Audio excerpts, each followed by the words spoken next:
샬롬. 오늘도 하나님의 말씀으로 하루를 시작하신 여러분들에게 하나님의 은혜와 평강이 충만하게 넘치시기를 간절히 축복합니다. 다시 시작한 이 매일 묵상이 계속해서 진행되고 또 우리 교회에 마치 새벽 예배처럼 우리 한국교회의 좋은 전통이죠. 우리가 그것을 이어받아서 이 외국에서도 하나님의 말씀을 더욱더 소중히 여기고 승리하는, 말씀으로 승리하는 하루 사는데 큰 도움이 되는 귀한 시간이기를 축복합니다.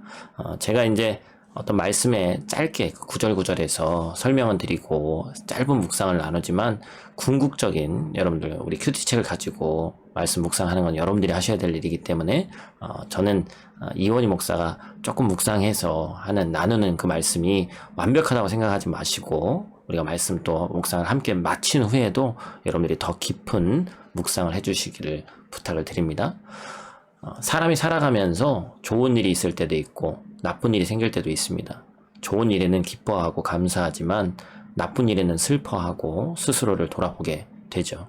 오늘 하나님은 야곱에게 재난이라고 할 만한 여러 고난을 연속적으로 겪게 하시지만 그것을 또한 이기게 하는 그런 모습을 우리가 본문에서 볼 수 있습니다. 야곱은 베델에서 하나님을 만나 신앙이 회복되고 약속을 다시 확인받음으로써 마음이 한껏 고양됐죠. 그런데 베들레헴으로 돌아가는 중에 사랑하는 아내 라헬이 둘째 아들을 낳다가 난산이 되어서 죽는 일이 우리 16절 이하 18절에 보면 나오죠. 라헬은 둘째 아들을 낳고 죽어가면서 너무 슬프기 때문에 그 이름을 베노니, 무슨 뜻이냐면 불행, 슬픔의 아들, 이렇게 그 이름을 지었어요. 그런데 야곱이 이 태어난 아들의 이름을 바꾸죠. 베냐민, 무슨 뜻입니까? 행운, 오른편의 아들, 이렇게 바꿔서 부릅니다. 야곱은 사랑하는 아내를 잃는 슬픔을 겪었지만 마지막에 아들을 얻는 기쁨도 얻었다는 것이죠. 어찌 보면 참 인생이 그렇죠. 궁극적으로 하나님은 우리에게 인생의 기쁨과 즐거움을 회복시켜 주시는 분이다라는 것입니다. 21절 이하에 보니까 야곱이 모든 슬픔의 상황을 다 딛고 라헬을 사랑하는 아내를 보낸 후에 다시 아비집을 향해서 순례하는 그 모습이 나옵니다. 이는 야곱이 모든 시리를 극복했음을 의미하는 것이죠. 야곱은 사랑하는 아내 라헬을 사랑해서 그녀를 얻기 위해서 우리가 성경에서 봐서 너무나도 잘 알고 있지만 14년 이상을 외삼촌 라반에게 속임을 당하면서까지 봉사했습니다.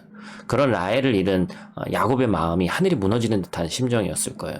그럼에도 그는 낙심하여 주저앉지 않고 다시 길을 나섭니다. 그렇게 할 수 있었던 이유가 뭐죠? 바로 하나님이 그와 함께 계셔서 그의 슬픔에 참 위로자가 되어주셨기 때문입니다. 우리가 세상에 아무 의지할 데가 없을 때여도 하나님은 우리와 함께 계시고 우리를 위로하시고 용기를 주시는 분이라는 사실을 우리가 잊지 말아야 할 것입니다. 22절 말씀에는 참 가슴 아픈 이 참담한 재난의 상황이 계속해서 연속해서 일어납니다. 이스라엘이 애들 망대를 치나 장막을 쳤을 때, 여기서 말하는 이스라엘은 야곱의 또 다른 이름이에요. 장막을 치면서 지나가는데 맏아들 루벤이 이 야곱, 이스라엘의 첩 비라와 통간하는 사건이 일어나죠. 어찌 보면 이 첩과 아버지의 첩과 통간한다는 것은 성경에서 엄격하게 금하는 근친상간에 해당합니다. 결국 이 일로 인해서 장자 루벤은 아버지의 권위를 계승하는 장자권을 박탈당하고 다른 사람보다 탁월하지 못할 것이라는 책망과 저주를 이제 나중에 창세기 49장에 가면 그런 저주를 받죠. 이렇게 장자를 저주할 수밖에 없는 아버지 야곱의 마음이 얼마나 큰 아픔이었을까요? 참 인생의 여러 모습이 이 짧은 오늘 본문 말씀에 드러나는 것 같습니다. 그러면서 이제 야곱이 낳은 12아들의 명단이 23절에서 26절까지 나옵니다. 하나님은 야곱의 12아들을 이스라엘 선민으로 세우십니다. 그들은 이스라엘 12지파의 조상이 되고 나아가 교회의 기초를 놓았던 12사도를 예표합니다. 평범해 보이는 우리의 인생도 하나님의 언약이 이루어지는 과정 안에서 큰 의미를 가진 것이죠. 말년에 야곱처럼 여러 고난 가운데 있다 해도 그 고난 역시 하나님의 뜻을 이루는 퍼즐의 한 조각이 된다는 사실을 믿고 하나님과 동행하시기를 축복합니다. 27절에서 29절 말씀 보니까 마침내 야곱이 이삭이 있는 헤브론에 도착해서 아직까지도 아버지 이삭은 죽지 않았죠. 나그네 생활을 청산하고 안착합니다. 그는 30여 년간 나그네 생활을 하면서 수많은 시련을 겪었어요. 그런데 하나님의 은혜로 다시 고향에 돌아왔죠. 그리고 이제 아버지 이삭의 장례를 치렀다라고 얘기하고 있습니다. 하나님의 구원 역사의 한 시대를 담당한 이삭은 죽었죠. 우리가 어제 말씀에서도 우리가 나눴습니다만 아브라함의 하나님, 이삭의 하나님. 이제는 그 이삭은 죽었지만 그가 받은 약속이 야곱에게 그리고 오늘을 살아가는 우리에게 이어지고 완성될 것이다 라는 그런 하나님의 축복의 말씀이 계속해서 이어지고 있습니다.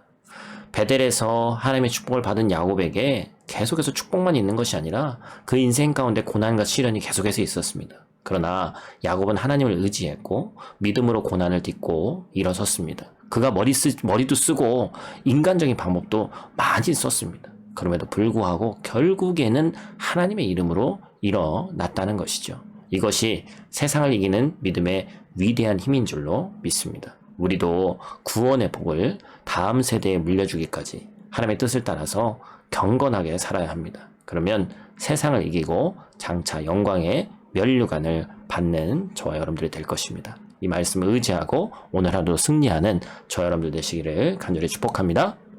하나님, 야곱의 인생 가운데서 기도한 모든 것이 이루어지게 하심에 감사를 드립니다. 하나님은 모든 위기 속에서 야곱의 보호자가 되어주셨고 그가 무사히 다시 자신의 본향으로 돌아가게 하셨습니다. 또한 그뿐만이 아니라 아무것도 없이 빈손으로 쫓겨났던 야곱에게 많은 자손과 재물까지 더해서 돌아오는 역사를 하나님이 보여주셨습니다.